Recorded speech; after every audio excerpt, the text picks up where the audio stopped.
Komið sæl. Ég ætla að tala aðeins kafla 119 til 133 en þetta mjög mikilvægir kaflar í sögunni og þarna á brennan sjálf sér stað.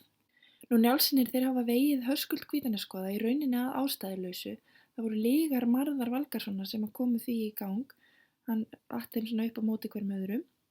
Og þetta mikið níðingsverk að drepa Höskuld þarna saklausan og Hildigunnur Starkaðardóttir, ekkja Höskulds, hefur eggjað Flosa Þórðarson, föðurbróður sinn, til þess að hefna.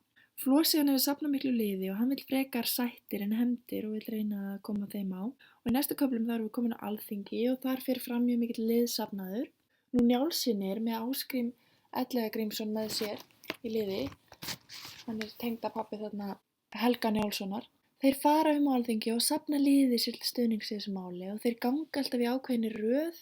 Ásgrímur gekk þá út og næstan Helgi Njálsson, þá Kári Sölmundarson, þá Grímur Njálsson, þá Skarphéðinn, þá Þórhallur Ásgrímsson, þá Þorgrímur Mikli, þá Þorleifur Krákur. Skarphéðinn alltaf 50 í röðinni. Fyrst fara þeir saman hann Gissurar Hvíta sem hann lofar að vera með þeim í liði, enda systir hans móðir Ásgríms og það hann fjölskyldutengslin sem ber alltaf að virða og allt þetta. Þannig að hann styður þá. Og síðan fara þeir til Skafta Þóroddssonar, Snorra goða, Hafursins Auðga, Guðmundar ríka og Þórkels Háks. Og allir þessir menn, þeir spyrja hver Skarphéðinn sé. Hann gengur alltaf þarna 50 í röðina eftir Ásgrími bræðrum sínum og Kára. Og hérna á glærunni þá sést hvað þeir segja. Þetta alltaf svona sambarlegt, svona ákveðið steð sem kemur fyrir aftur og aftur. Hver þessar maður 4 menn ganga fyrir. Og þarna svona lýsingar sem birtast á Skarphéðinn eins og mikill maður og fölleitur, ógæfusamur, harðlegur og tröllslegur.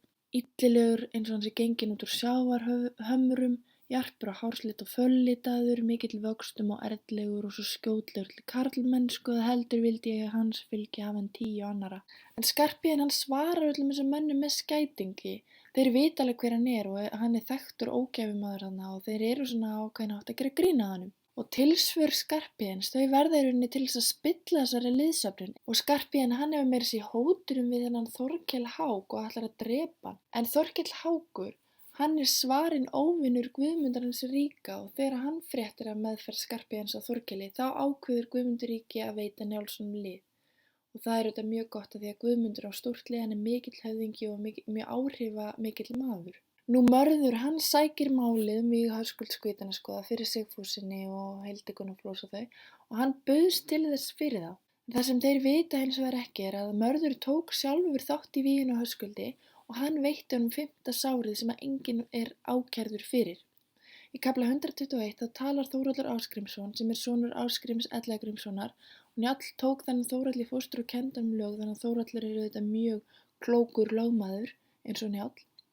En hann segir sem þarna að það sé hægt að ógilda allt málið á þeim forsendum að Mörður bæði sekur og sá sem sækir málið frá hönd ættingja Höskulds og þetta gangir hreinlega ekki upp. Og þarna mikla flækjur í uppsigi og þá grípur Njáll inn í kafla 122 og segir: Svo sýnist mér sem mál þetta sé komið í ónýtt efni og það líkindum því að af illum rótum hefur upp runnið. Viljiður það kunnigt gera að ég unni meira Höskuldi en sonum mínum og þá ég spurði að hann var veginn þótti mér slökktið sætasta ljós augna minna og heldur vildi ég hafa mist allra sona minna og lifði hann. Njáll hann hvetur alla menn til sátta og Flosi fellst að lokum á það og það Hallur af Síðu að Síðuhallur sem sannfærir að það sé sniðugt. Þessi Síðuhallur hann góður maður, hann yfirleitt boðberi friðs og sátta frekar en allt faraðan í upplausn. Og svo tilnefna þeir hvor sig, Flosi og Njáll, 6 menn sem skuli dæma í málinu og það stefnir allt í sættir þarna á þinginu. Þeir ákveða að gera þarna fésætt svo mikla að engin maður hafi dýrri verið á landinu en Höskuldur, eins og segir í sögunni í kafla 123. Njálssynir eiga að greiða þarna 600 silfurs og þetta á alltaf verið til að halda sættirnar, þetta gífurlega mikið fé, svo mikið að þeir sem eiga harma hefna eftir Höskuld hljóta að taka þessu. Þetta mikil sæmd og virðing sýnd í því að Höskuldur sé greiddur svona háum bótum. Og Njálssynir þeir greiða því að annars þeir auðvitað í vondum málum og þeir fá þetta mikla aðstoð annarra manna. Njálssynir og Kári þeir hafa samtals 100 silfurs og greiða það strax út og svo Njáll með annað 100 og svo koma vinir þeirra og félagar og gerðarmennirnir í dóminum þeir greiða líka út. Það öllum í mun að þessi friður sé haldinn og sáttin bæturnar verði greiddar út.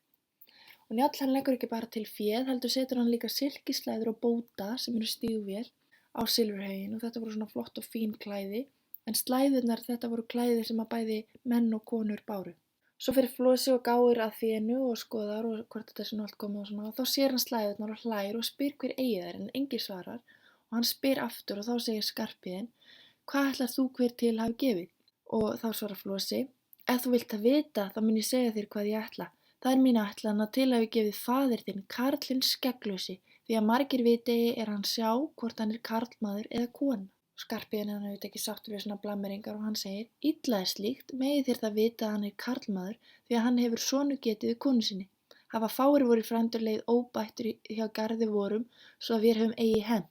Svo tekur Skarphéðinn slæðurnar og hann kastar bláum brókum til Flosa í staðinn og segir hann þurfa þær frekar.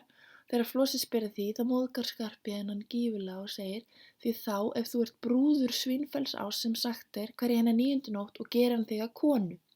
Og hér Skarphéðinn að saka Flosa að vera samkynhneigður og það þótti Flosa auðvitað mikil neisa á þessum tíma, sem betur fer það nú auðvitað breyst. Flosi hann verður brjálaður og hann neitar að sætta. Sáttin komin hann á að búa greiðbætunar, en hann neitar að taka við nokkru fé, annarkvort muni Höskuldur vera ennþá óbættur eða hans verða hefnt. Og Njáll spáir því þarna allt fara á versta veg og eins og við vitum þá Njáll forspár. En féð ennþá varðveitt allar næsta þingi, Gissur hvíti og Hjalti Skeggjason, þeir varðveita það. Flosi vill ekkert með það hafa. Núna fer Flosi og safnar liði til að fara á Hefna og drepa Njálssyni. Meðal annars mæta þarna Ketill úr Mörk og Ingjaldur á Keldum, og Ingjaldur hann bróðir Hróðnýjar móður Höskulds Njálssonar, sem sagt Frilla Njáls. Þeir eru báðir tengdir Njáli auðvitað, Ketill og Ingjaldur. Ketill tengdasonur Njáls. Hróðný hittir bróður sinn og hún hvetur hann til að hætta við þessa aðför að Njálssonum og vill að hann segi Njáli og vill að vara hann við. Ingjaldur neitar að hann segja Njáli því hann vill ekki bregðast trúnaði Flosa þeirra, en hann lofar að fara ekki gegn þeim. Hróðný varar Njál við og biður hann að fara varlega, og í lok kaflans þá birtist þarna forspá. Það gömul kettling á Bergþórshvoli sem heitir Sæunn, hún spáir því að það muni vera kveikt í Arfasátu og Njáll og Bergþór að brenna inni. Þannig að hún vill láta taka Arfasátuna og brenna hana strax eða fjarlægja hana til að koma í veg fyrir þetta allt saman, en Skarphéðinn hann neitar þessu, og þetta þarna fyrsti fyrirboði um það sem koma skal.